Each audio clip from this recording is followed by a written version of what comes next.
अस्सलामुअलैकुम, आप देख रहे हैं Pakistan television news programme economy in focus के साथ। मैं हूं फरहान शब्बीर।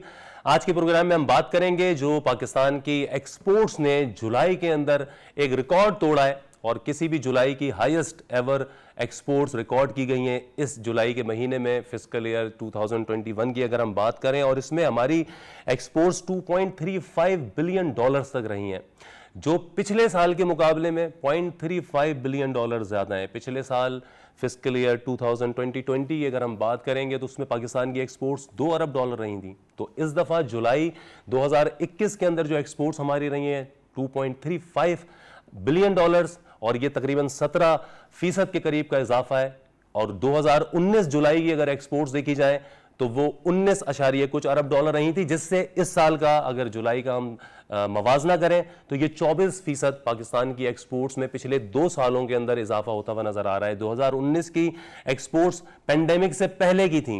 2020 की ये जो एक्सपोर्ट्स थी उसमें कोरोना बुरी तरह पाकिस्तान को इफेक्ट कर रहा था। और अब 2021 की ये जुलाई की जो एक्सपोर्ट्स हैं जो एक अच्छा पाकिस्तान को मुस्तकबिल की नवीद सुना रही है कि पाकिस्तान की एक्सपोर्ट्स अब ऊपर की जो जिस रास्ते की जानिब गामजन है, हमारा एक्सपोर्ट टू जीडीपी रेशो भी बेहतर होता जा रहा है और ये हमारे जो फॉरेन रिजर्व्स के ऊपर दबाव पड़ता था हमारा, उसको भी कम करेगा। और हमारी जो इकोनॉमी, जिसको हुकूमत पहले दिन के साथ पाकिस्तान तहरीक-ए-इंसाफ की चाहती थी कि एक्सपोर्ट बेस्ड इंडस्ट्री जो वहां पे पाकिस्तान में लगे और हमारी इकोनॉमी भी ये नहीं कि इंपोर्ट ड्रिवन इकोनॉमी हो जिसमें हमारी इंपोर्ट्स का पहाड़ हमारे सर पर हो। एक्सपोर्ट्स जो हमने देखा मुस्लिम लीग नवाज के 5 सालों में पाकिस्तान की एक्सपोर्ट्स 25 अरब डॉलर के आसपास ही रही थी, जबकि इंपोर्ट्स मुस्लिम लीग नवाज के 5 सालों के अंदर 35 अरब डॉलर से बढ़कर 69 अरब डॉलर तक पहुंच गई थी।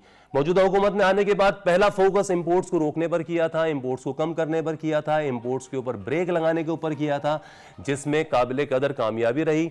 एक्सपोर्ट्स को बढ़ाने के लिए एक्सपोर्ट्स के जितने सेक्टर थे, बिलखुसूस पहला बजट ऐसा था जिसमें 5 एक्सपोर्टिंग सेक्टर्स को मशीनरी की छूट दी गई थी, रॉ मटेरियल की इंपोर्ट की छूट दी गई थी, ड्यूटी की छूट दी गई थी काफ़ी हद तक, जिनमें टेक्सटाइल और इंजीनियरिंग सेक्टर्स की जो मशीनरीज थी वो नुमाया थी। और अब उनका हमें नतीजा देखने में आ रहा है कि पाकिस्तान की एक्सपोर्ट्स के अंदर अगर हम बात करें तो पिछला साल भी पाकिस्तान की एक्सपोर्ट्स ने रिकॉर्ड कायम किया और अब इस जुलाई में भी पिछले जुलाइयों की निस्बत हम देखते हैं कि बहुत बेहतरी रही है। और इसमें हमारे टेक्सटाइल ग्रुप जो है वो सबसे आगे नुमाया रहा है एक्सपोर्ट्स के साथ। टेक्सटाइल सेक्टर्स की पाकिस्तान के टॉप 25 एक्सपोर्टर्स अगर देखा जाए सारी एक्सपोर्ट में तो टेक्सटाइल वाले रहे, उसके बाद फूड आइटम्स हैं, उसके बाद हमारी कुछ इंजीनियरिंग सेक्टर है। लेकिन इसके साथ साथ सिर्फ एक्सपोर्ट्स में ही नुमाया इजाफा नहीं हुआ है। जुलाई के अंदर हम एफबीआर की जो टैक्स कलेक्शन है वो भी रिकॉर्ड पे रही है।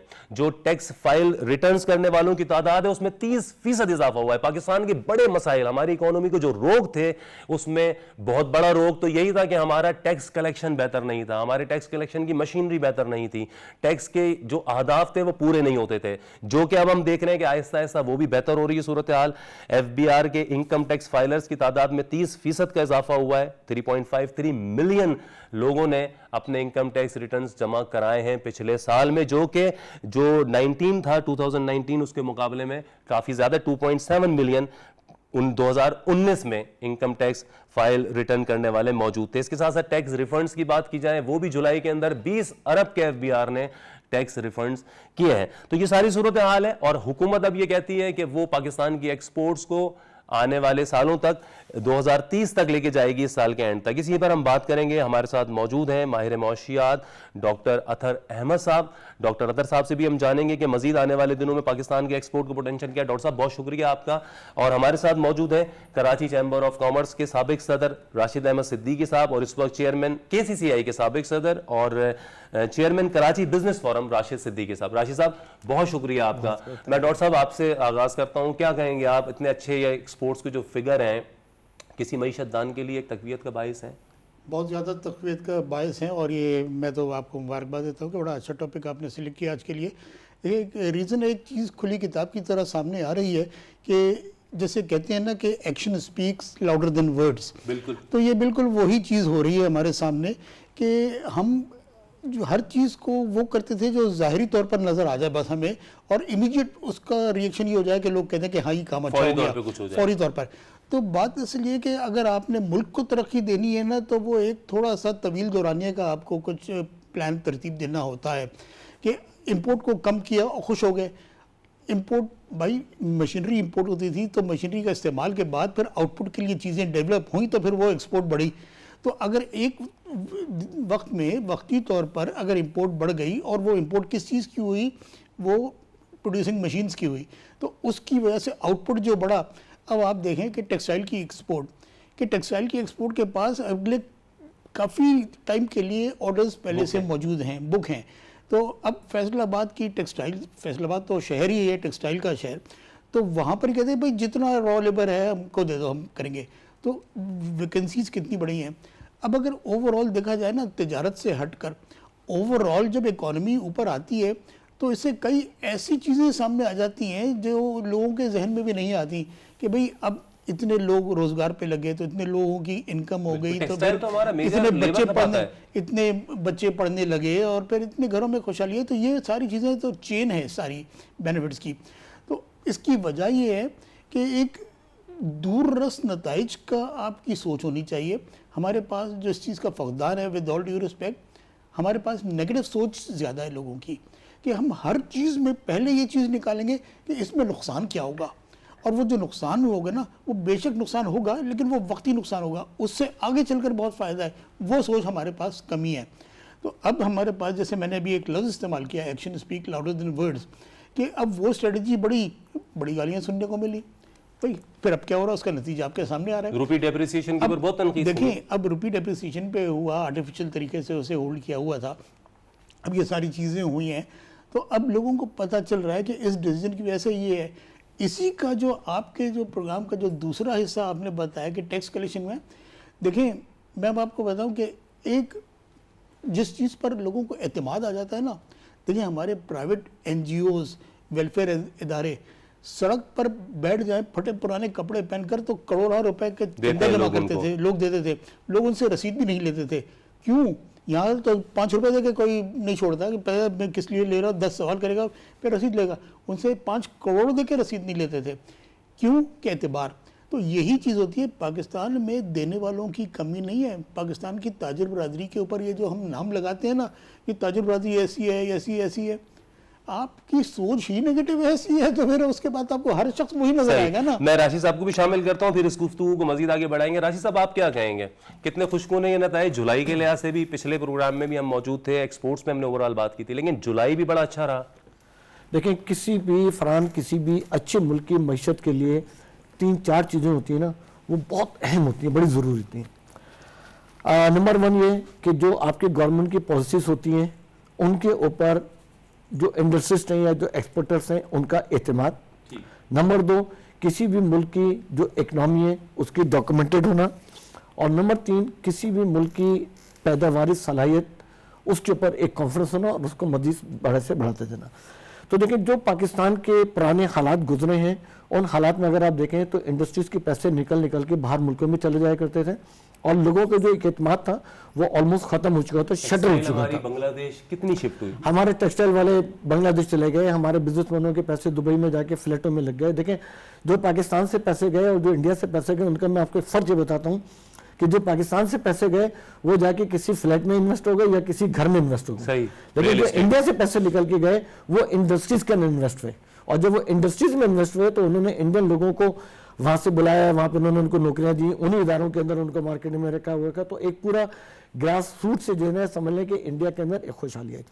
तो अब देखिए, जो इस वक्त एक्सपोर्ट बढ़ रही है उसके 2-4 रीजन, जो गवर्नमेंट की एक अच्छी पॉलिसी थी और जो गवर्नमेंट का एक ड्रीम था आने वाले वक्त के लिए, तो वह भी डॉक्टर साहब का कहना बिल्कुल सही था कि देखें, कुछ हुकूमतें ऐसी थी जो 25-30 साल से हुकूमतें कर रही थी, और कुछ हुकूमतें जो अभी जो हुकूमत आई उसको आए हुए हुकूमत से भी गलती हुई कि हुकूमत ने खुद अपने आप को खड़ा कर दिया जो 90 दिन का एहतसाब कर लें, जबकि 90 दिन में कुछ नहीं होता। सही 1 साल 2 साल 3 साल, क्योंकि 25 साल की गंदगी को साफ करते करते तो मैं समझता हूँ कम से कम 8-10 साल लगते।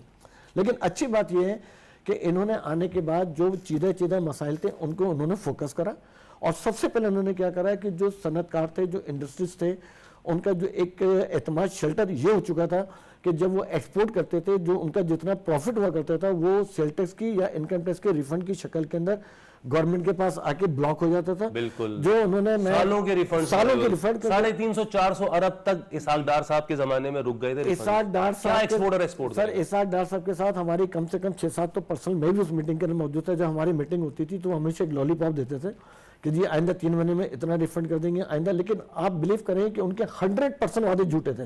टेक्सटाइल वालों को तो वो घास भी नहीं डालते थे, किसी को नहीं डालते थे। वो तो कहते थे दुबई शारजा बगैर टेक्सटाइल के चल रहा है, आपको क्या जरूरत है। ठीक है, तो उनके पैसे जब वहां पे जाके ब्लॉक जाते थे तो लोगों ने अपनी सनतों को, अपनी एक्सपोर्ट को फरोग देने के बजाय वो अपने पैसों को निकाल के रियल एस्टेट में डालते रहे। जबकि रियल एस्टेट में डालने से कोई भी सनतकार, कोई भी इंडस्ट्रीज जानबूझ के कभी भी अपना इंडस्ट्री से पैसा निकाल के रियल एस्टेट में कभी नहीं डालेगा। तो एक तो ये हुआ कि एक बड़ा अच्छा कॉन्फिडेंस लोगों के अंदर ये आ गया कि हाँ यार ठीक है, अब हमारे पैसे हमको मिल रहे हैं, हमारा रिफंड हमको हाथ के हाथ मिल जाते हैं, हमारा सेल टैक्स का रिफंड हमको रियल टाइम हाथ के हाथ वापस आता है। एक दूसरी अच्छी बात क्या हुई कि देखिए, ये हुकूमत जब नई एक्सपोर्ट पॉलिसी लेके आई है तो उसका एसआरओ भी 2 दिन पहले इन्होंने इशू करा है। इससे पहले क्या होता था, कोई भी न्यू एक्सपोर्ट पॉलिसी आती थी ना तो लोग बहुत ज्यादा तजब्बुब का शिकार हो जाते थे कि यार इस पॉलिसी में क्या होगा क्या नहीं होगा। उसके लिए उन्होंने क्या करा है कि जी ये पॉलिसी आपके पास आ गई है और ये पुरानी पॉलिसी आपके पास मौजूद है और आपके पास 3 साल का टाइम है। इस 3 साल तक आप इन दोनों पॉलिसी में से जिसको चाहे अडॉप्ट कर लें और 3 साल के बाद हम आपके साथ दोबारा बैठ के जिसमें आप कंफर्टेबल होंगे हम उस पॉलिसी को अपना लेंगे। तो इससे भी क्या है कि जो सनतकार है, जो एक्सपोर्टर्स हैं, उनको एक एतमाद मिल गया। बिल्कुल ठीक है।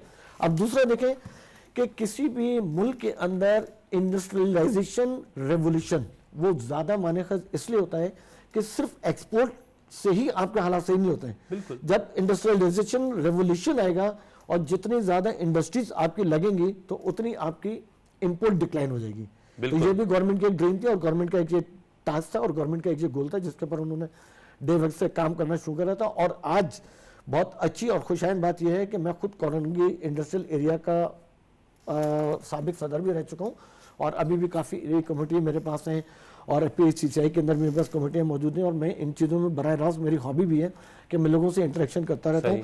इस वक्त पाकिस्तान की तारीख में आइंदा 25 साल के बाद एक ऐसा वक्त आया है कि रियल एस्टेट के अंदर कोरंगी इंडस्ट्रियल एरिया में या पोर्ट कास्टिंग पे यहाँ जितने लोग इन्वेस्ट कर रहे हैं ना वो जमीन पे या उस पर इन्वेस्ट नहीं कर रहे हैं, वो सारे वो इन्वेस्टर्स हैं जो इंडस्ट्री लगाना चाह रहे हैं। वेरी गुड, ठीक है। और ये बहुत अच्छी आप बातें बता रहे हैं, मैं चाहूंगा हमारे देखने वाले देखें इस बात को, खुशहाल बात है और ये वो वजूहत हैं जिनकी बिना पर आपका आने वाला पाकिस्तान बेहतरीन से बेहतरीन होगा। इससे ही लोगों को रोजगार मिलेगा। मैं आपको और बताऊंगा, जो तीसरा आपने कहा कि रेवेन्यू कलेक्शन का, देखिए रेवेन्यू कलेक्शन का ऐसा है कि ये भी एक गवर्नमेंट की ड्रीम थी। जब वो आए थे तो उन्होंने कहा था भाई जितने लोग टैक्स पेयर्स बढ़ेंगे उतना उन टैक्स पेयर्स के ऊपर से लोड कम होगा, क्योंकि जब आपके पास टैक्स पेयर्स कम होंगे ना तो जब आपको मुल्क चलाने के लिए पैसा तो चाहिए, आप इनडायरेक्ट टैक्सेस भी जाएंगे, आप वो सारा बोझ उन लोगों के ऊपर डाल देते थे, पेट्रोल पे लगेगा, वो आप उन लोगों के ऊपर डाल देते थे जिसकी वजह से वो रास्ता डिस्करेज हो जाते थे। अब जितनी तेजी से आपकी इकोनॉमी डॉक्यूमेंटेड होती जा रही है और जितनी तेजी से लोग फाइलर्स होते जा रहे हैं और जिस दिन अगर आपकी 70 से 80% इकोनॉमी डॉक्यूमेंटेड हो जाएगी तो आप बिलीव कराएं आपके पास इतना एफडी आएगा, फॉरेन इन्वेस्टमेंट इतनी आएगी कि आप तस्वुर नहीं कर सकते। और किसी भी मुल्क में जब फॉरेन इन्वेस्टमेंट आती है ना तो वहाँ का कल्चर भी आता है, वहाँ की लॉज भी आते हैं, मतलब बेताशा भी आती है। अतर साहब, जब हुकूमत ये इकदामात उठा रही थी, डॉलर इसहाक डार साहब ने 105, 104 पूरे पिछले 3-4 साल तो इसी पे रोके रखा था। फिर मिफ्ता साहब ने आके उसको 127 पे वो लेकर गए थे। 127 के बाद तहरीक इंसाफ की हुकूमत लेकर गई पिछले मई तक, अभी मई तक 150-53 पे था, अब 167 पे हुआ। लेकिन डेप्रिसिएशन ये कितनी जरूरी थी रुपए की, अगर एक्सपोर्ट्स को हमने प्रमोट करना होता तो एक पहले बहुत तनकीद की गई, ना तजुर्बेकारी का, हमारे ऑपोजिशन लीडरों ने भी ताने दिए, हर गुफ्तगू में ये कहा गया इनकी टीम, इकोनॉमिक टीम ठीक नहीं है। तो हमें नजर आ रहा है कि इकोनॉमिक टीम जो फैसले कर रही थी पिछले 2 सालों में वो ठीक कर रही थी, ये तो नतीजा निकल के सामने आ रहा है हमारे सामने। देखिए कोई भी चीज़ हो ना, मैंने आपको बताया ना कि पॉलिटिकल मोटिव अगर पीछे हो तो फिर जाहिर है कोई ना कोई नेगेटिव। हमारे बड़े एंकर्स हजरात, प्राइवेट चैनलों के ऊपर बैठे हुए एंकर्स हजरात भी इसी उसमें शामिल। देखिए मैं यही तो कह रहा हूँ ना कि जिसकी भी सोच, चाहे वो एंकर हो चाहे वो एंटरप्रेन्योर हो, कि मनफी सोच से ज़रा आप निकलें और पॉजिटिव चीज़ की तरफ देखें। हम अपने आप को आर्टिफिशियली नहीं बना सकते। मैं आपके सामने अकड़ के बैठूंगा और बड़ी अच्छी तरह से बैठूंगा, बाहर जाते के साथ ही मैं अपनी असलियत पे आकर बुरा बन जाऊंगा। तो असल में मैं क्या हूँ?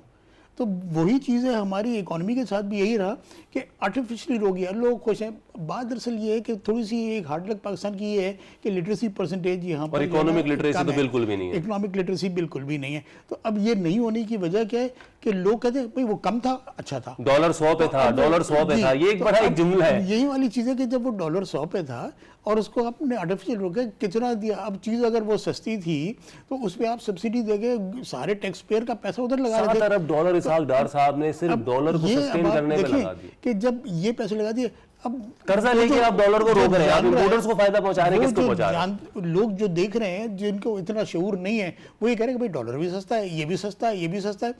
उनको क्या पता कि ये हमारे पैसे ही निकल के वो उसकी सब्सिडी में जा रहे हैं और वो सब्सिडी से चीज़ सस्ती हो रही है। तो आर्टिफिशियल लिविंग जो है ना, ये कब तक चलाएंगे आप? तो ये आर्टिफिशियल तो वो हो गया नहीं था अतर साहब, 7 अरब रुपए रिजर्व में पड़े हुए थे जब वो गए थे, 2 महीने की पेमेंट्स नहीं थी हमारे पास। सिर्फ यही है ना कि अब जब चीज़ को, अब गवर्नमेंट ने जो फैसला किया वो ये कि भाई झूठ नहीं बोलो, सच बोलो।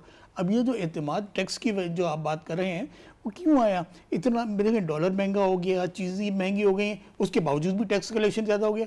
तो लोगों को अब ये शऊर आ गया है कि ये जो हमसे पैसा लिया जा रहा है इसमें बेईमानी नहीं हो रही, इसमें ऑनेस्टी शामिल है।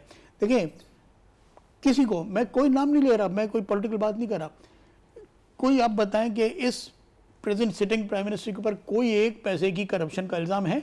नहीं है। ये बड़ा काउंट जबकि और दूसरे विदाउट नेमिंग एनीवन कि किस पर नहीं है ये आप ढूंढे। तो अब बात असल ये है कि व्हाट इज नीडेड कि काम करके लोगों को एतमाद में लिया जाए, एतमाद में लेकर लोगों को शामिल करें। हम तो देखें इस तरह की बातें करते हैं, मेरा ताल्लुक एजुकेशन फील्ड से है, ठीक है ना। एजुकेशन फील्ड को बढ़ाकर दिखाना है दूसरों के सामने, तो एजुकेशन की डेफिनेशन को कम कर दिया। अब आप पीएचडी करके आ रहे हैं, ठीक है ना, आपके घर में झाड़ू देने वाली जमादार नहीं आ रही है, बोथ आर इक्वली क्वालिफाइड बिल्कुल as per definition of literacy कि भाई anyone who can read or write his or her name in any language is literate. तो आप पीएचडी कर लें या पहली जमात भी ना पढ़ें, आप बराबर के हो गए। तो ये बदनीयती शो करती है ना। तो आप क्लीन हो और जो भी अच्छा है वो भी बताएं, जो बुरा है वो भी बताएं आप, तो लोगों को एतबार आएगा। राशिद साहब, फिगर जो अब आ रहे हैं मजीद के अगले साल तक इसको 30 अरब डॉलर तक एक्सपोर्ट्स को ले जाना है। हमारी आईटी की एक्सपोर्ट्स ने बड़ी ज़बरदस्त तरक्की की है, तो हमें मजीद इस समत में और मजीद क्या करने की ज़रूरत है? बहुत टेक्सटाइल का जैसे सेक्टर है, आपका ये $1 फोकस रखते हैं। ये आपका $1 मिलियन का सवाल है कि आमतौर से जो एंकर्स होते हैं वो कहते हैं जी ये इसके ऊपर तस्वीर करें, लेकिन और मजीद कैसे बढ़ती है, ये आपका बहुत अच्छा सवाल है। देखिए इसके अंदर गवर्नमेंट को एक तो ये चाहिए कि जो 5 सेक्टर है ना, इनसे बाहर निकल के जो मरात इन्होंने 5 सेक्टर के दिए ना, वो 100% उन लोगों को दे दें जो एक्सपोर्ट कर रहे हैं।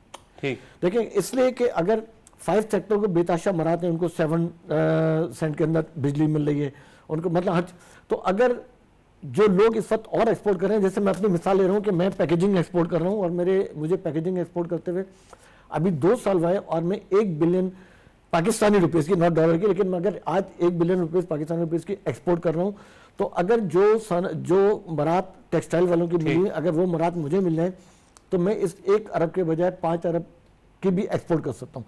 और मेरे जैसे पैकेजिंग में बेतहाशा लोग होंगे, उनको भी इंकरेज होंगे और वो भी अगर एक्सपोर्ट करेंगे तो आप यकीन माने कहाँ हम जा सकते हैं। नंबर 1। नंबर 2 ये है कि एक गवर्नमेंट को ये चाहिए कि जो हमारे कुछ ऐसे सेक्टर से जो एक्सपोर्ट किया करते थे और आज उनकी एक्सपोर्ट नहीं हो रही, अच्छा, उनमें जैसे सर्जिकल आइटम हो गए, सर्जिकल आइटम हो गए, इसके अंदर आपके स्पोर्ट्स गुड हो गए, ठीक है ना, ये सारे वो आइटम थे जिनकी आपकी अपना हैंड नेटेड कारपेट हुआ करती थी, आपकी बेताशा एक्सपोर्ट हुआ करती थी, लेकिन आज आपकी एक्सपोर्ट नहीं हो रही। लेदर की भी हमारी एक्सपोर्ट एग्जैक्टली नहीं कहने वाला होता है कि आपकी जो लेदर की एक्सपोर्ट है वो भी काफी डिक्लाइन हुई है, जबकि इस वक्त दुनिया के अंदर लेदर का क्या वजह, आर्टिफिशियल लेदर छा रहा है, चाइना का आर्टिफिशियल नहीं, वो मेरे ख्याल से पिछली गवर्नमेंट का जो फुकदान था पानी का, क्योंकि लेदर को पानी चाहिए, ठीक है ना, और कोरिंग इंडस्ट्रियल एरिया तो पानी के लिए बिल्कुल वैसी तरह खरीद के, तो और लेदर जो है वो 90% जो है वो कोरिंग इंडस्ट्रियल एरिया के अंदर, बिल्कुल ठीक है। देखिए अब फिर क्या है कि मुल्क के अंदर क्या होता है कि बहुत सारे मुल्कों में होता है कि उनके अपने थिंक टैंक होते हैं और वो आपको मार्केटें भी क्रिएट करके देते हैं, वो आपके ऊपर बताते हैं कि जैसे अगर हमारे पास एक बड़ी खुशकिस्मती ये है कि हर साल हमारे यहाँ लाखों कुर्बानियाँ होती हैं, तो हमारी जो वो होती है अपना स्किन होती है वो बेहतरीन स्किन होती है, तो हमारे पास, और वो कॉस्टलेस स्किन होती है, उसके ऊपर कोई कॉस्ट नहीं आती। बिल्कुल बिल्कुल। दुनिया में जब वो अगर किसी को जमा करते हैं, कुछ करते हैं, तो उसके ऊपर उनकी कॉस्ट आती है। तो अगर इसके ऊपर पानी उस वक्त अवेलेबल होता, हालांकि इन्होंने गवर्नमेंट ने RO लगाया, सिस्टम लगाया, सब कुछ लगाया, लेकिन किसी चीज़ ने काम नहीं करा। तो अगर उनको वो फोकस करते हुए अगर आज भी उसको फोकस करें, जो मुझे लग रहा है कि अभी जो मौजूदा गवर्नमेंट इसने 7 एकड़ में जो RO सिस्टम वगैरह लगा, तो उसको वो दोबारा से फाइल कर रहे हैं। तो उन तमाम सेक्टर्स के ऊपर काम करने की जरूरत है जिन सेक्टर्स के ऊपर हम एक्सपोर्ट किया करते थे और आज हम एक्सपोर्ट नहीं कर रहे, नंबर 1। और नंबर 2 क्या है कि हमको एक्सपोर्ट के साथ साथ हमको इंपोर्ट डिक्लाइन करने के लिए भी चीज़ा 2-4 ऐसे आइटम है, जैसे एडिबल ऑयल है, इसके अंदर हम $4 बिलियन का एडिबल ऑयल इंपोर्ट कर रहे हैं। बिल्कुल, और हमारी कीमतें बढ़ी हैं अभी, और हमारे पास बेतहाशा जमीनें जो है फारिग पड़ी हुई है, और हम अपने किसानों को, हारियों को जो है हम अपना लेफ्ट ओवर समझते हैं। तो अगर ये ग्रोइंग पाकिस्तान में होने लगे तो हम $4 बिलियन ये बचा सकते हैं। और प्लस हम अपने जो करीबी जो हमारे हमसाए ममालिक हैं, उसमें ईरान है, अफगानिस्तान है, और ये अपना नेपाल है, बहुत सारे ऐसे ममालिक हैं जिनको हम यहाँ से एक्सपोर्ट भी कर सकते हैं। सही। तो वो आपको पॉजिटिव इम्पैक्ट देगा। अच्छा साहब, पाकिस्तान की एक्सपोर्ट्स की ज़्यादातर हम देखते हैं मेन जो मार्केट्स हैं वो अमेरिका और यूरोप हैं। हम इतनी बड़ी पड़ोस की मार्केट साउथ एशिया, ये पूरी इकोनॉमीज़ हैं, ये आसियान कंट्रीज़ हैं, ये हमारे पिछले हुक्मरान जो भी गुजरे थे, क्या ये आसियान कंट्रीज हमें आने नहीं देते थे अपने पास? चाइना 1 अरब 40 करोड़ आबादी, हमारे बराबर पड़ोस का मुल्क है, वो खुद $650 अरब की गारमेंट्स इंपोर्ट करता है, हम उसको भी कुछ नहीं करते। आपको एक बात बताऊं कि हमारी मार्केटों की तलाश इतनी महदूद क्यों रही है? एक चीज है, वो ये है कि आपसे अगर आपने सामान बेचना है तो किसको बेचना है? जो खरीद रहा है, जो आपको पैसे दे रहा है। आप क्या खरीदार को देखेंगे कि ये काला है, ये गोरा है, ये ऐसे है, ये यहाँ पर है? Whosoever is paying you money is your client, ठीक है ना? जो करीब हो उसकी मार्केट हम क्यों नहीं? बात ये है जी, तो अब जो है ना, बात ये हमारी ट्रेड का मेजर पोर्शन जो है ना, वो मेजर पोर्शन जो है हमारा ऐसे है कि मतलब बड़ी माइनर नंबर ऑफ कंट्रीज के साथ है, और हमारी ट्रेड का बड़ा माइनर पोर्शन जो है वो major part of the world. यानी एक जमाने में कहा जाता था कि 20% of Pakistan trade is carried out with 80% countries, and 80% of the trade is carried out with only 20% countries. तो बात दरअसल ये है कि आपको सामान देना, क्या अमेरिका और यूरोपियन कंट्रीज में कीमत ज़्यादा मिलती है और अफ्रीका में कम मिलती है? अफ्रीका के ऑर्गेनाइजेशन ऑफ अफ्रीकन यूनिटी में 32 मेंबर ममालिक हैं। बिल्कुल। तो अफ्रीका के 32 में भी इस वक्त उनको जरूरत है, उनको भी कपड़ा चाहिए, उनको भी खाना चाहिए, जो दूसरी कंट्री। मेरा ये मतलब नहीं है कि उस तरफ ध्यान कम दें, जहाँ से एक्सपोर्ट बढ़ी है बढ़ाएं, लेकिन अनटैप मार्केट हमारे पास ज़्यादा है। अनटैप मार्केट के लिए हमें ट्रेडिंग पार्टनर्स की तलाश में बढ़ाना पड़ेगा। मैं ज़रा गुफ्तगू के सिलसिले आगे बढ़ाता हूँ। हमारे साथ शारिक वोहरा साहब ने भी ज्वाइन किया है, प्रेसिडेंट हैं KCCI के। शारिक वोहरा साहब, अस्सलाम वालेकुम, बहुत शुक्रिया आप तशरीफ लाए। शारिक वोहरा साहब, आप क्या कहेंगे? आज कुछ अदाद शुमार जो जुलाई के एक्सपोर्ट्स के हवाले से आए हैं, फिर पिछले साल की भी एक्सपोर्ट्स बहुत अच्छी रही पाकिस्तान की, हुकूमत की भी पूरी कोशिश थी एक्सपोर्ट बेस्ड इकोनॉमी बनाई जाए। आपको लगता है कि हम उस संग मील की जानिब आहिस्ता आहिस्ता बढ़ रहे हैं? ये $30 अरब, $35-40 अरब तक जाएगी 2 साल तक ये सूरत हाल? एक्चुअली एक्सपोर्ट पाकिस्तान की जो है वो उसकी बास्केट बड़ी महदूद है, और हमारे पास जो एक्सपोर्टेबल सरप्लस है वो नहीं है, और बग़ैर एक्सपोर्टेबल सरप्लस के कोई टारगेट फिक्स कर लेना कोई अच्छी चीज़ नहीं है। पाकिस्तान के पास टेक्सटाइल्स है, पाकिस्तान के पास चावल है, बड़ी महदूद क्वांटिटी में लेदर है जो कि दुनिया में आउट ऑफ फैशन हो रहा है, और सर्जिकल गुड्स है। ये सारी कमोडिटीज़, पांचों सेक्टर्स ऐसे हैं जो आपको 10 से 15% एक्सपोर्ट तो ग्रो करके दे सकते हैं, लेकिन डबल करने के लिए आपको जो दुनिया में ट्रेंड है वो टेक्नोलॉजी का है, इंजीनियरिंग गुड्स का है, रिसाइकलिंग प्रोडक्ट्स का है। पाकिस्तान के पास अनफॉर्चुनेटली चूंकि हमारा इंडस्ट्रियल बेस ही बड़ा छोटा है, हमारी टेक्सटाइल की और हमारी जो टोटल एक्सपोर्ट है डिपेंडेंस ओवर लास्ट 70 इयर्स, वो अनफॉर्चुनेटली सिर्फ टेक्सटाइल या टेक्सटाइल रिलेटेड प्रोडक्ट्स है।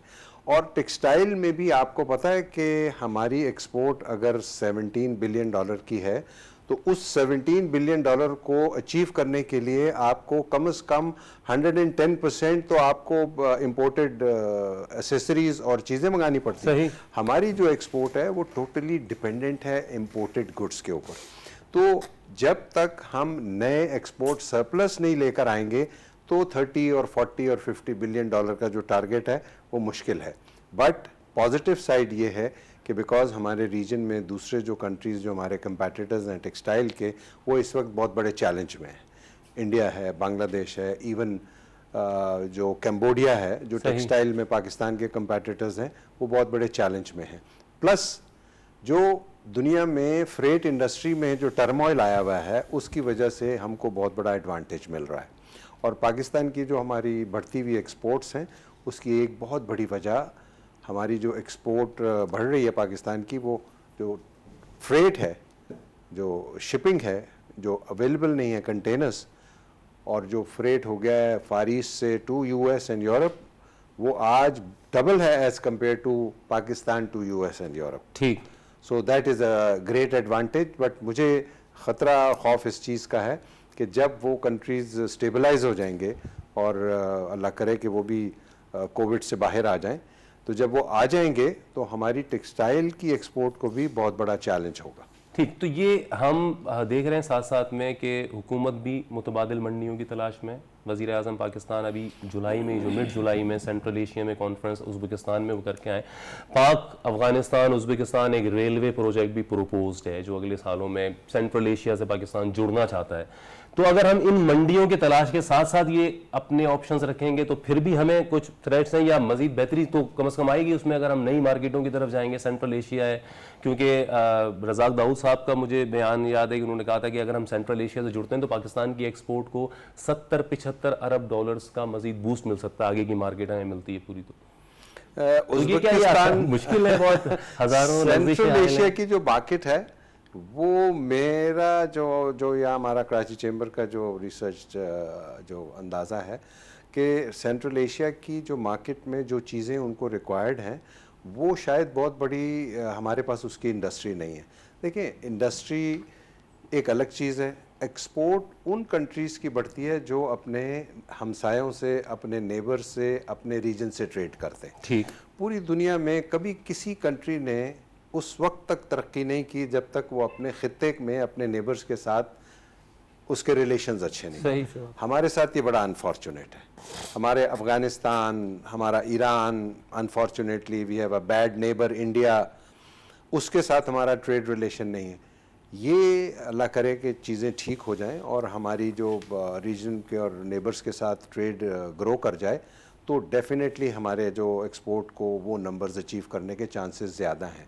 ये आपकी बात बिल्कुल दुरुस्त है। रज़ाक दाऊद साहब और हमारे प्राइम मिनिस्टर और ट्रेड के बहुत सारे लोग, हम उज़्बेकिस्तान गए थे, और उज़्बेकिस्तान और सेंट्रल एशिया के साथ हमारी ट्रेड रिलेशंस की जो लाइजन हो रही है, वो आज से नहीं, पिछले 10-15 साल से हो रही है। अनफॉर्चुनेट पार्ट ये है कि चूँकि अफ़गानिस्तान में आपको पता है कि अनरेस्ट है, तो जो लैंड रूट है from Pakistan to entire central Asia, वो अभी तक उस तरह डेवलप नहीं हुए जहाँ पर एक सस्टेनेबल ट्रेड लॉजिस्टिक्स डेवलप हो सके। सही। जब तक सस्टेनेबल ट्रेड लॉजिस्टिक्स डेवलप नहीं होंगी, हमारी एक्सपोर्ट्स जो हैं उस लेवल पर सेंट्रल एशिया को भी नहीं जाएंगी। ठीक। तो ये अतर साहब, अगर जिस तरह हम देख रहे हैं सी पैक की सूरत में चाइना का वन बेल्ट वन रोड जो प्रोजेक्ट है, फिर BRI का ये फ्लैगशिप प्रोजेक्ट है।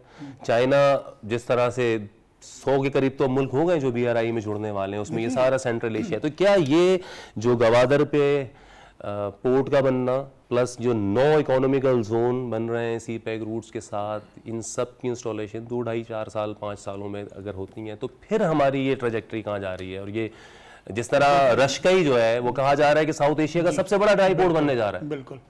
देखिए, इसके बारे में मैं आपको एक बात बताऊं कि सिर्फ एक्सपोर्ट्स नहीं, हमें इकोनॉमिकली अपलिफ्टिंग की जरूरत है, बाकी दूसरे सेक्टर्स में एक्सपोर्ट से हटकर भी।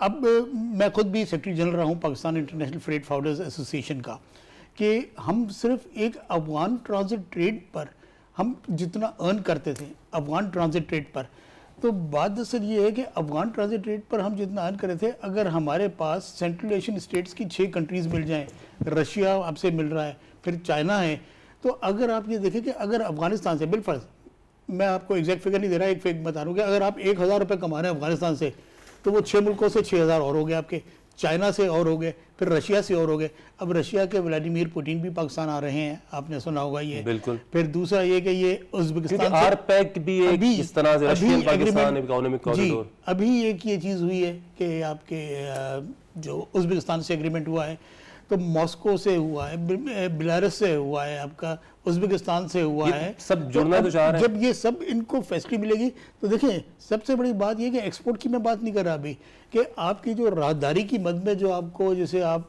कहते हैं ना कि चुंगी, सही, तो ये जो आपको पैसा मिलता है, तो एक अफगानिस्तान की ट्रांजिट रेट ATT से जो जितना हमें मिलता था, अगर उसको अब आप 7 और लगा लें कि 6 सेंट्रल एशियन स्टेट्स की, एक चाइना, फिर एक रशिया, 8 और लगाएं, तो अगर 1000 मिलते थे तो इसका मतलब है कि 9000 अब आपके हो गए। बिल्कुल। ये आपकी इकोनॉमिक अपलिफ्टिंग तो होगी ना। सही। फिर ये पैसा, जैसे शारिक साहब कह रहे हैं कि शारिक साहब माशाल्लाह से पाकिस्तान का सबसे बड़ा कमर्शियल शहर, और उस कमर्शियल शहर के चेंबर के बिल्कुल, बिल्कुल, तो बिल्कुल। माशाल्लाह से उनका तो एक एक लफ्ज जो है वो हमारे लिए कीमती है। तो अगर इस पर काम करें तो फिर बिल्कुल। देखें अब शारिक साहब ने जो बात की थी कि नैरो इंडस्ट्रियल बेस है हमारी, राशिद साहब इस नैरो इंडस्ट्रियल बेस को कैसे वसी किया जाएगा? मैं आपसे भी यही सवाल करूंगा, लेकिन देखिए राशिद मैं भाई को इससे विचार इत्तेफाक नहीं दीजिए। करता कि हमारी नैरो अच्छा। इंडस्ट्रियल बेस है। मैं तो समझता हूँ कि हमारी जो इस वक्त इंडस्ट्रीज हमारी लगी हुई है ना, और देखिए किसी भी चीज़ के लिए आप दुनिया के बेहतरीन इक्विपमेंट अपनी इंडस्ट्री के अंदर लेके आ जाएं, आप अपनी बेहतरीन बिल्डिंग खड़ी कर लें और बेहतरीन स्टाफ लेके आ जाएं, लेकिन अगर आपके सेल्स के लोग अच्छे नहीं होंगे, अगर आपके मार्केटिंग के लोग अच्छे नहीं होंगे, तो आपकी जितनी प्रोडक्ट निकलेंगी वो आपके वहीं पे मतलब ठीक है, वो नतीजा दम नहीं बचे निकलेगा। रहेंगे, ठीक है ना। तो हमको इस वक्त मार्केटिंग की जरूरत है, और मार्केटिंग की जरूरत क्या है? देखिए आमतौर से दुनिया में मार्केटिंग कैसे होती है कि जो दुनिया के अंदर जो ट्रेड कमिश्नर बैठे जाते हैं ना, भेजे जाते हैं, उनका ये काम होता है कि आप अपने मुल्क की मार्केटिंग करें, आप अपने मुल्क की मसनूआत की मार्केटिंग करें। देखिए हमारे पास दुनिया का बेहतरीन किनू है, हमारे पास दुनिया के बेहतरीन आम है, हमारे पास दुनिया के बेहतरीन चावल हैं, हमारे पास दुनिया की बेहतरीन लेबर है, हमारे पास दुनिया के बेहतरीन फ्रूट्स हैं, सब्जियां हैं।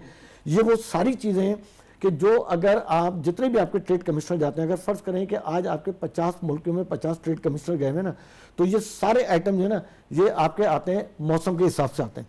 अगर आपने कीनू के टाइम के ऊपर आप उनको कीनू की टारगेट दे दें, अगर आप आम के सीजन में उनके 5 फरवरी को चाइना में किन्नू बहुत जाता है, मैं वही आपको बता रहा हूँ ना, फेस्टिवल में इस्तेमाल। इन चीज़ों की जब आप मार्केटिंग करना शुरू कर देंगे तो डेफिनेटली आपकी जो एक्सपोर्ट होगी ना वो बढ़ जाएगी। अच्छा, दूसरी चीज़ क्या है कि एक बात शारिक वोरा साहब ने बिल्कुल सही कही कि हमारे जितने पड़ोसी हैं ना, उनके साथ हमारे ताल्लुकात डेफिनेटली अच्छे होने चाहिए, क्योंकि जितने ताल्लुकात आपके सिर्फ पड़ोसियों के साथ साथ और भी दुनिया में आपके जितने अच्छे ताल्लुकात होंगे, जितने आपके सिफाती ताल्लुकात होंगे, उतनी मंडी और उतनी मार्केट आपको उतनी ज़्यादा मिलेगी।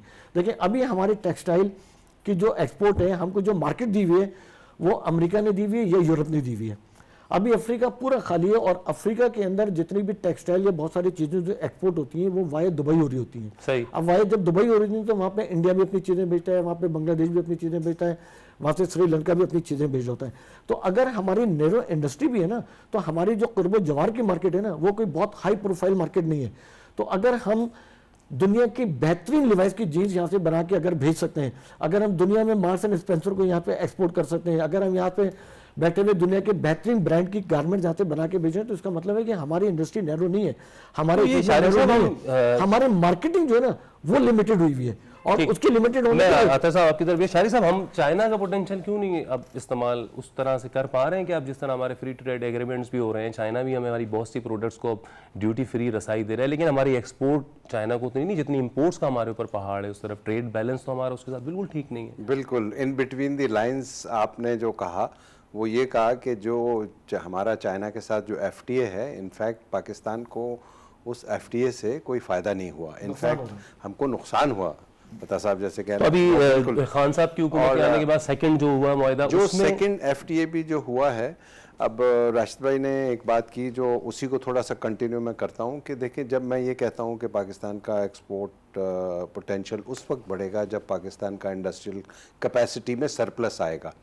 पाकिस्तान एक ज़माने में एग्रीकल्चर कंट्री था, अनफॉर्चुनेटली एग्रीकल्चर में lack of research, lack of seeds, पानी की शॉर्टेज, अडल्ट्रेशन, पेस्टिसाइड में 2 नंबरी, इंपोर्ट में 2 नंबरी, दवाइयों में 2 नंबरी कर करके हमने आज हम वीट इंपोर्ट कर रहे हैं, आज हम शुगर इंपोर्ट कर रहे हैं, एडिबल ऑयल्स, ऑयल तो हम शुरू से अनफॉर्चुनेटली हमारे पास ऑयल सीड्स हैं ही नहीं। सही। और पाकिस्तान इतना बड़ा 22 करोड़ का मुल्क है और उसमें इतनी बड़ी कंजम्पशन है, और हमारे खाने ही सारे तेल वाले, और हम लोग फ्राइड आइटम के जो हैं सारे खाने वो सब खाते हैं बहुत ज़्यादा। देखिए हमारे सब्जी फ्रूट जितने हैं उसको एक्सपोर्ट करने के लिए हमारा टेस्ट बहुत अच्छा है, there is no doubt about that. बिल्कुल। हमारा जो सिट्रस फ्रूट है, कोई शक नहीं हमारा है। जो मैंगो का पल्प है, बिल्कुल। हमारा जो गुआवा का पल्प है, हमारे we have great fruits, but दुनिया में एक्सपोर्ट करने के लिए आपको क्वारंटीन के स्टैंडर्ड्स को मेंटेन करना है। दुनिया में एक्सपोर्ट करने के लिए आपको उस लेवल का पैकेजिंग डेवलप करना है। ऐसे ही प्लस अभी जैसे आप बता रहे हैं कि फ्रेट इंडस्ट्री को आपने इस तरह से करना है कि आपकी जो प्रोडक्ट है वो जब जा रही है तो फ्रेश यहाँ से जा रही है तो वो डेस्टिनेशन पर भी फ्रेश। बिल्कुल बिल्कुल। पाकिस्तान का इशू मैं ये समझता हूँ कि lack of continuity of policy है। बिल्कुल सही। ये बड़ा अनफॉर्चुनेट है कि एक सियासी गवर्नमेंट आती है, वो नॉर्थ की तरफ जाती है, दूसरा साउथ की तरफ जाती है।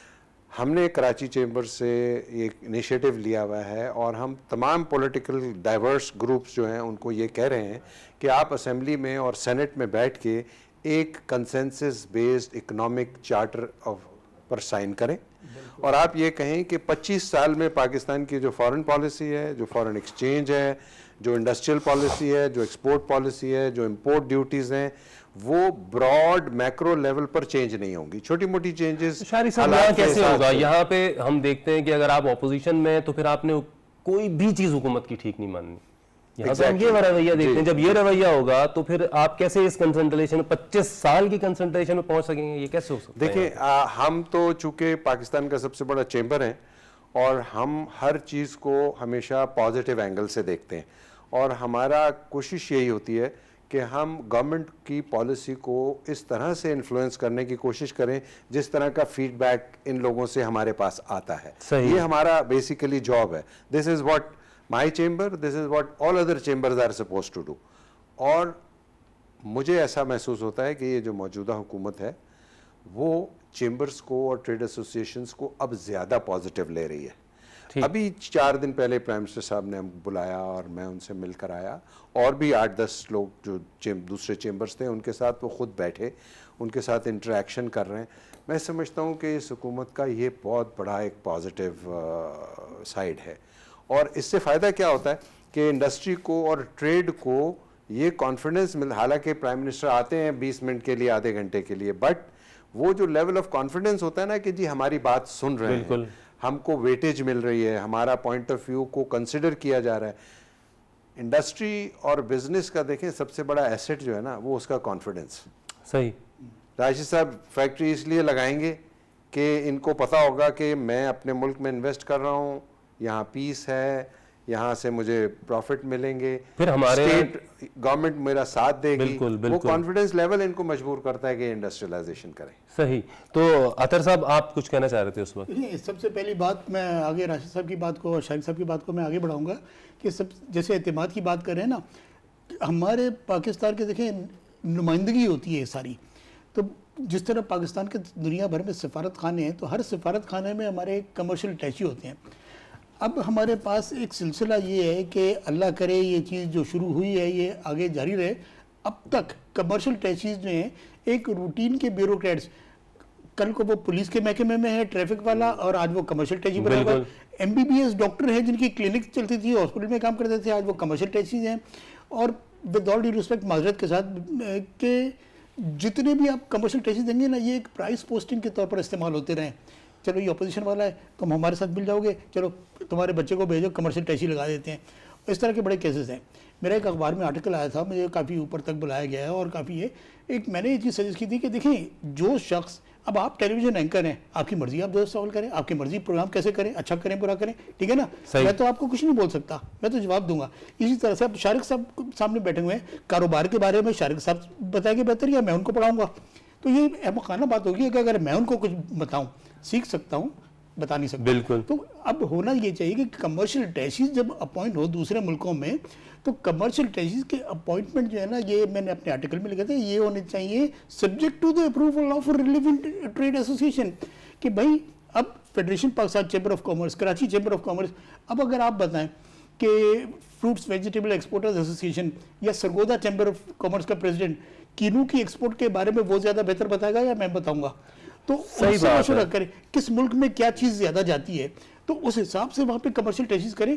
और एक कमेटी हो कि जैसे कराची चैम्बर हो गया, लाहौर चैम्बर हो गया, और इस तरह के कोयटा चैम्बर, पेशावर चैम्बर, कि ये 4 लोग बैठे और ये लोग हैं जो कमर्शियल टैक्सी बनने जा रहे हैं, इनको आप अप्रूव करेंगे तो गवर्नमेंट कमर्शियल टैक्सी बनाएगी, वरना नहीं बनाएगी। मतलब बड़ी माजरत के साथ कई ऐसे अफसरान की बेगमात कमर्शियल टैक्सी हैं, और वहाँ पर वो क्या काम करती हैं, यहाँ से शादी के जोड़े बना के ले जाके अमेरिका में बेचती हैं। तो भाई वो तो सरकारी खाता तो है ही नहीं ना। तो ये क्या वजह क्या रही हमारा इंडस्ट्रियलिस्ट राशिद साहब पीछे कैसे रह गए? अगर हम सिर्फ टेक्सटाइल की बात करें तो एक वक्त हम देखते हैं कि पाकिस्तान की टेक्सटाइल इंडस्ट्री वो थी जो आज दूसरी हाईली पेड इंडस्ट्रीज होती हैं कि उतनी तनख्वाहें किसी और इंडस्ट्री में सुनने में नहीं आती थी जितनी टेक्सटाइल में, डाइंग में, प्रिंटिंग में जितनी डाइंग मास्टर्स की तनख्वाह होती थी, फलानों की तनख्वाह होती थी। क्या 92 उसके बाद से फिर सारी इंडस्ट्री, हम क्या कॉस्ट से बाहर हो गए? हमारे यहाँ क्या हुआ? क्या महंगी बिजली की वजह से हम पीछे हो गए? नहीं, हम बेसिकली गलती करते हैं। हालांकि मेरा भी ताल्लुक एसोसिएशन से और शारिक भाई का भी ताल्लुक एक माशाल्लाह से पाकिस्तान की बड़ी एसोसिएशन से। हम एक बड़ी ब्लेंडर ये करते हैं कि जो हमारी गवर्नमेंट्स होती है ना, वो एसोसिएशन के लोगों को बुलाती है और उनसे मशवरा करती है। अच्छा, अक्सर बेशतर इत्तेफाक ऐसा है कि मैं एसोसिएशन से ताल्लुक है, मैं इंडस्ट्रीज हूँ, और शारिक भाई का भी ताल्लुक इंडस्ट्री से है। लेकिन आमतौर से अक्सर और बेशतर ऐसा होता है कि हमारी जो और भी कुछ ऐसी बॉडीज़ हैं जिनके अंदर जो प्रेसिडेंट था ना, उसका किसी इंडस्ट्री से कोई ताल्लुक नहीं था, उसका इंपोर्ट इंपोर्ट से कोई ताल्लुक नहीं था।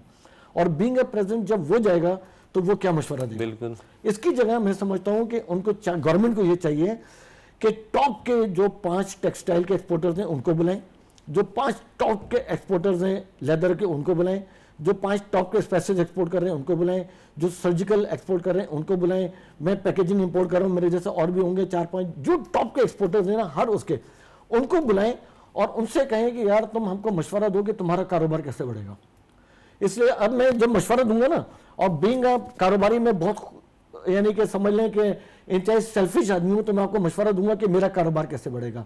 तो अगर मैं अपना कारोबार बढ़ा रहा हूँ, मैं एक्सपोर्टर हूँ, तो क्या है जो हमारा गवर्नमेंट का गोल है, जो हमारा पाकिस्तान का मेन वो है कि यार हमारी एक्सपोर्ट कैसे बढ़ेगी। तो जब वो 25 से 30 टॉप के एक्सपोर्टर्स बैठे होंगे, तो जब वो आपको जो मशवरा देंगे कि यार उनका काम कैसे करोगे, तो आपकी एक्सपोर्ट बढ़ जाएगी। सही। नंबर 1। नंबर 2 देखिए, एक चीज और मैं क्या चाहूंगा कि अगर बहुत सारी हमारे पास एमनेस्टी स्कीम्स आती हैं, उस एमनेस्टी स्कीम के अंदर आता है जी आप 1 अरब रुपए लेके आ जाएं, गवर्नमेंट को 5% दे दें और आपका पैसा वाइट हो जाएगा। वो 1 अरब रुपए पाकिस्तान में आता है, 5% गवर्नमेंट को देते हैं, और उसके बाद दोबारा उस 1 अरब के बिहाफ के ऊपर 10 अरब रुपए की इन्वेस्टमेंट जो है वो रियल एस्टेट में हो जाती है। और जब वो 10 अरब के रियल एस्टेट में इन्वेस्टमेंट होगी तो उससे पाकिस्तान को फायदा क्या हुआ कि 0।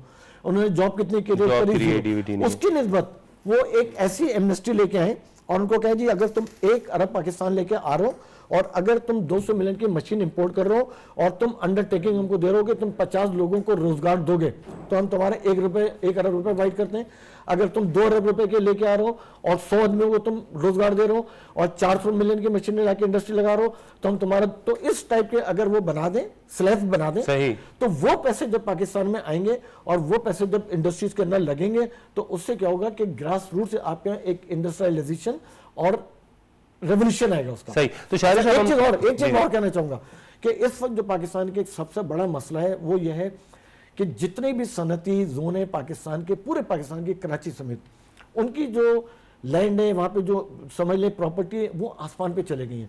तो इस वक्त गवर्नमेंट को एक और भी चाहिए कि मुख्तलिफ सनती जोन लेके आके और वहाँ पे जी हम आपको 10 साल के इंस्टॉलमेंट प्लॉट दे रहे हैं, हम आपको 20 साल के इंस्टॉलमेंट में प्लॉट दे रहे हैं, लेकिन आप हमको ये अंडरटेकिंग दें कि जी इतने मिलियन की आप मशीन लगाएंगे और इतने लोगों को रोजगार करेंगे तो हम आपको ये जमीन दे रहे हैं। आप बिलीव करेंगे पाकिस्तान चुटकी बेहतर में पाकिस्तान ठीक बिल्कुल ऐसा जरूर हो। मैं शारी साहब आपसे कुछ अब जरा टैक्स कलेक्शन के हवाले से बात करना चाहूंगा कि ये कितनी हौसला अफजा बात है, टैक्स पाकिस्तान की टैक्स मशीनरी की गैर फालियत और इसका रोना हम सभी रोते आते थे कि उसी की वजह से ही फिर आम आदमी पे बोझ पड़ता है। तो अभी जो FBR के आदाद-ओ-शुमार आ रहे हैं, रिकॉर्ड रहा है, फिर रिफंड्स भी बड़े बेहतर रहे हैं, उस पर क्या कहेंगे आप, ये कितनी इफेक्टिव रहा है?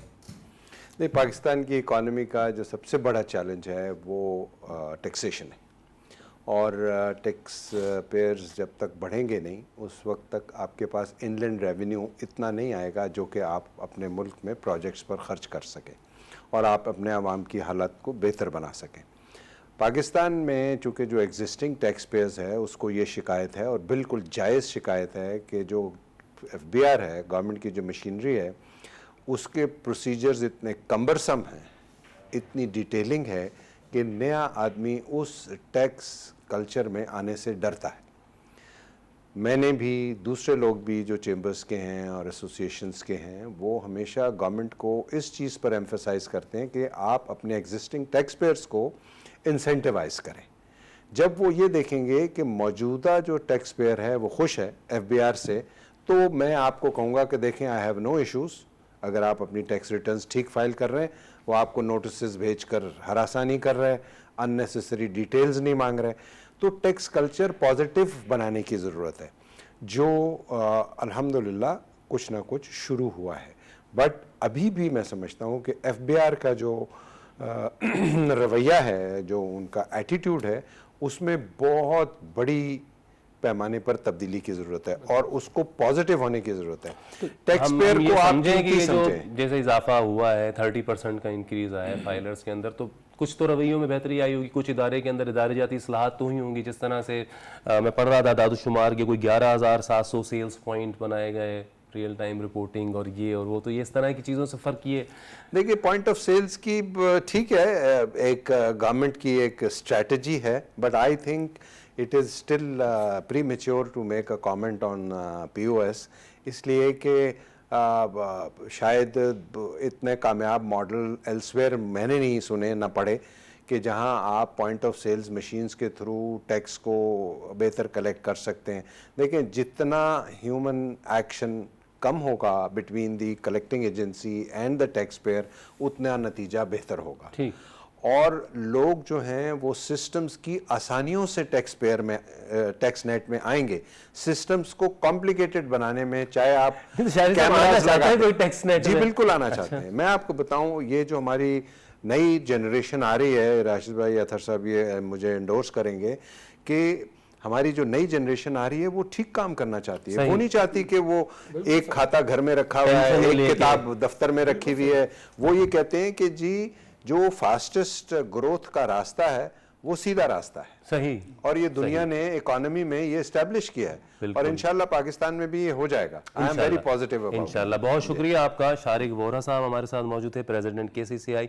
राशिद सिद्दीकी साहब बहुत शुक्रिया आपका। अतर साहब बहुत शुक्रिया, आप हज़रात ने गुफ्तगू की हमारे साथ और हमने बात की कुछ पाकिस्तान के अच्छे मस्बत जो माशी अशारियाँ हैं और आने वाले दिनों की भी अच्छी नवीद है। हमारे एक्सपोर्ट से वाबस्ता सेक्टर्स हों या हमारे जो इस इंडस्ट्री में काम करने वाले लोग हों, अब उनको भी समझना चाहिए कि आने वाले दिनों में पाकिस्तान की जो मुआहदे दुनिया के साथ हो रहे हैं, CPEC की सूरत में BRI के साथ हम जुड़ रहे हैं, तो हमें इन मुल्कों की इकोनॉमी या इन मुल्कों की मंडियों में अपनी मार्केटें कैसे बढ़ानी होगी, कैसे अपना हिस्सा बढ़ाना होगा और अपने मयार को कैसे बेहतर करना होगा, ये हमारे इंडस्ट्रियलिस्ट को भी सोचने की ज़रूरत है। बहरहाल उम्मीद यही है, दुआ यही है कि ये जो रास्ता हुकूमत का है इस पर मज़ीद पॉलिसियों में इस्तेहकाम भी रहे और बेहतर से बेहतर पॉलिसियाँ बने। मुझे इजाज़त दीजिए, फिर आपसे मुलाकात होगी। खुदा हाफिज़।